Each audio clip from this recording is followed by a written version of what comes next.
Hi friends, నేను మీ ఆటోయస్. మనమైతే ఇంకా తిరుపతిలో మనము దర్శనం టోకెన్ తీసుకున్న తర్వాత ఇంకా అలీకి ఎందుకు ఉందామని చెప్పేసి మ్యాప్లోకి వెళ్ళేసి తిరుపతి నుంచి ఒక 10 కిలోమీటర్స్లో ఉన్న జైన్ టెంపుల్ అనే సెర్చ్ చేశాను. ఈ టెంపుల్ అయితే ఇక్కడ పాలరాతిలో నిర్మించారంట. చాలా అంటే చాలా బ్యూటిఫుల్గా ఉంది. ఇంకా మనం ఎట్లా ఖాళీగా ఉందామని చెప్పి ఈ టెంపుల్ అయితే విజిట్ అవుదామని చెప్పేసి ఫస్ట్ టైం వచ్చినాము. చాలా ఎగ్జైట్మెంట్తో అయితే వెళ్తున్నాం లోపలికి. ఇంకా లోపలికి అయితే మొత్తం టెంపుల్ అంతా పాలరాయితోనే నిర్మించారు. మన ఏపీలో ఎక్కడా ఉండదు, అలా ఉంది ఈ టెంపుల్. ఇంకా సర్లే అని చెప్పి మనం ఇక్కడైతే కూర్చున్నాము. మా ఫ్రెండ్ గాడైతే నాకు తెలియకుండా వీడియో తీసినట్లు తీశాడు. చాలా బ్యూటిఫుల్గా వచ్చింది.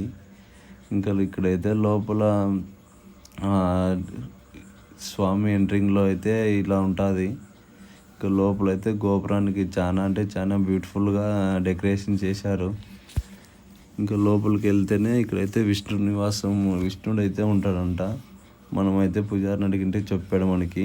ఇంకా మళ్ళీ తర్వాత బయటకు వచ్చేసి ఇంకా లెమన్ రైస్, పులిహోర అన్నీ ప్రసాదం పెడుతుంటే మనమైతే తీసుకొని తిన్నాము. ఈ టెంపుల్ వచ్చేసి బుద్ధ ఉందంట. ఆ టెంపుల్లోకి వెళ్దామని చెప్పి ఫస్ట్ ప్రసాదం తిన్నాను. ఇంకా ప్రసాదం తినేది అయిపోతేనే అటు పక్కన ఉన్న బుద్ధుని టెంపుల్లోకి వెళ్ళాను. ఇంక ఇక్కడ కానీ సేమ్ ఆ పక్క టెంపుల్ మాదిరే పాలరాయి టెంపుల్. ఇంకా బయటకు వచ్చేసి అలా పార్క్ని గ్రీనరీగా ఉన్న వీడియోని తీసేసిన ఫ్రెండ్స్. మన ఫోటో అయితే ఇలా వచ్చేసింది. Okay friends, thank for watching. Subscribe friends.